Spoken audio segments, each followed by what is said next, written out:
Czasami się słyszy takie frazesy jak nie masz prawa mnie oceniać. Z mojej perspektywy bardziej trafnym określeniem jest wszyscy się kompulsywnie oceniamy nawzajem. Ta jest ładna, ta jest brzydka, temu nie ufam, a ten mi imponuje i mógłbym się czegoś od niego nauczyć. W prywatności swoich umysłów oceniamy innych i analizujemy sytuację non-stop. Problem warty rozważenia to, na ile racjonalne jest dzielenie się swoimi ocenami z innymi. Po co miałbym mówić komuś, że chce mi się żygać na jego widok? Że jest kompletnym idiotą i przez takich jak on nie chce mi się żyć na tej planecie? Czy jak wygarnę mu jego ignorancję, to on to zrozumie i zmieni swój sposób myślenia? A może będzie to tylko objaw mojej własnej ignorancji? O ile bliżej mi do tego drugiego poglądu i często stosuję protokół WAIT, Why am I talking? I uznaję, że szczępienie mojego polskiego ryja byłoby w danej sytuacji marnotrawieniem energii, o tyle na wyrażanie swoich poglądów, nawet tych kontrowersyjnych uważam, że również jest czas i miejsce.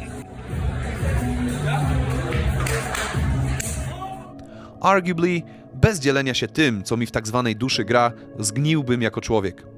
Kontekst, intencje, timing. To są bardzo ważne czynniki determinujące, czy racjonalnym jest szczępić polski ryj, czy go nie szczępić. Wczoraj porównałem nasze kompulsywne myślenie i kompulsywne pragnienia do tego, że Lidl jest zamknięty. Pragniemy, żeby myśleć i pragnąć coś, czego w tym czasie nie pragniemy i czego nie myślimy. To pozwala lepiej zrozumieć samego siebie, jak ten algorytm de facto działa. W momentach głębokiej samotności pragniemy miłości i przynależności, a nie dźwigania ciężarów. Tak samo jak Lidl w momentach niedziel niehandlowych pragnie być zamknięty, a nie otwarty dla roszczeniowych Polaków. W wielu sytuacjach, gdy otwieramy nasze polskie ryje do ludzi, którzy nawet nie są otwarci, żeby poznać naszą perspektywę, zachowujemy się tak, jakbyśmy w niedzielę niehandlową krzyczeli na Lidla, żeby się otworzył.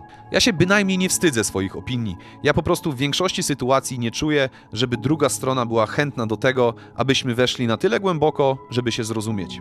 Dla przykładu wezmę 2 filmiki, po których w tym roku chyba dostałem najwięcej negatywnych komentarzy.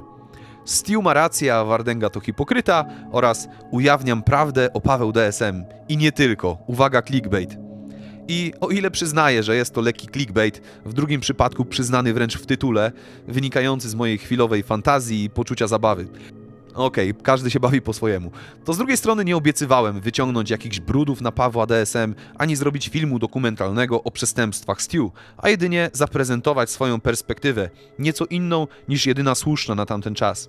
Zauważyłem hipokryzję u Wardęgi i się tym podzieliłem. Starałem się zrozumieć perspektywę Stu i w kilku jego obserwacjach przyznałem mu rację. W przypadku Pawła DSM i urażonej jego działalnością pani w komentarzach zauważyłem jedynie, że to, co on mówi, to tylko jego poglądy i nie trzeba ich przyjmować jako swoje. Zapytany o moją opinię na temat tych opinii, niezwłocznie w kolejnym filmiku pod tytułem Czy Red Pill jest szkodliwy? Złożyłem wyjaśnienia. Jak się przyjrzeć dokładnie temu, co mówię w tych filmikach, myślę, że praktycznie ani jedno zdanie nie jest kontrowersyjne. Za co dostałem po dupie? W tym od mojego brata Kecaja. Przestań się w końcu pytać, czy jestem Kecaja. bratem! Za to, że nie spełniłem oczekiwań, jakie odbiorcy mieli przed kliknięciem filmik. Że nie pojechałem po kimś, kogo ktoś nie lubi. Że za bardzo staram się zrozumieć kogoś, kogo ktoś chciałby, żebym potępił. Mimo że go potępiłem, nie było oczekiwanego współczynnika zrozumienia do potępienia. Pomimo moich negatywnych odczuć przy czytaniu każdego negatywnego komentarza, bynajmniej nie czuję, że podzielenie się moją perspektywą było błędem. Oczywiście, dzisiaj spróbowałbym to zrobić co najmniej o parę procent lepiej, uważniej, ale nadal udało się zastymulować umysłowo i zainteresować nowych, wartościowych odbiorców. Witam na moim kanale. Internet jest otwartą przestrzenią i nie wyświetlałbym się z tą perspektywą w miejscu, gdzie nie widziałbym szans na nić porozumienia. Mam intencję, żeby moje szczępienie ryja zawsze było racjonalne i pragmatyczne. Nawet jeżeli nie mam intencji zrozumienia, a po prostu wykrzyczeć kolejny epitet na puste ulice, albo jeżeli mam pragnienie spełnienia swojej fanaberii, żeby w niedzielę niehandlową okrzyczeć Lidla, że zamknięte, uznam to za racjonalne.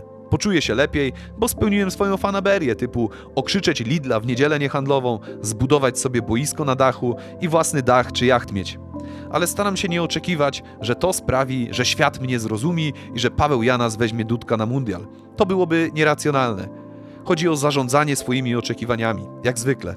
Największą nagrodą dla mnie jednak jest poczucie zrozumienia, że dzielę z innym człowiekiem perspektywę zbudowaną na empatii, zrozumieniu i miłości. A paradoksalnie z empatii, zrozumienia i miłości najbliżej mi do racjonalnego działania, asertywności, wyznaczania granic, nakurwiania ciężarów i napierdalania w ping-ponga jak dzikie świnie, jakby jutra miało nie być.